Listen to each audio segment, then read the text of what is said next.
5 ஒரு இடம் இருக்கு. அங்க வந்து இல்லீகல்னு சொல்ல முடியாத அளவுக்கு எல்லா வேலையும் பார்க்குறாய்ங்க. ஆனா, அதே இடத்துல அங்கேயே இருந்து வாழ்றவங்க, இன்னொருத்தவங்க ஐரன்ஸ்ன்னு சொல்லிட்டு அங்கருந்து பிழைக்க வந்தவங்க.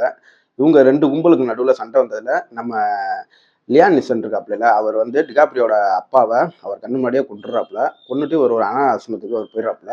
16 வருஷம் கழிச்சு நம்ம டிகாப்ரியோ லியாம் நீசன பழிவாங்கறதுக்கு வர்றாப்புல.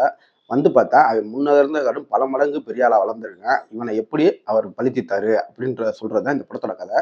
படத்துல தமிழ் டப்பிங் ரொம்ப நீட்டாவே பண்ணியிருந்தாங்க. லிப்சிங்கோடவும் இருந்துச்சு.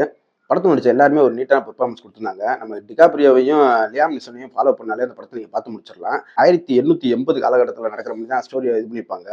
அத அப்படியே நம்ம கண்ணு முன்னாடி கொண்டு வந்தாங்கன்னு தான் சொல்லணும். ஏன்னா ஆர்ட் ஒர்க்கு, கலர் டிஐயிங் எல்லாமே வேற லெவல்ல இருந்துச்சு.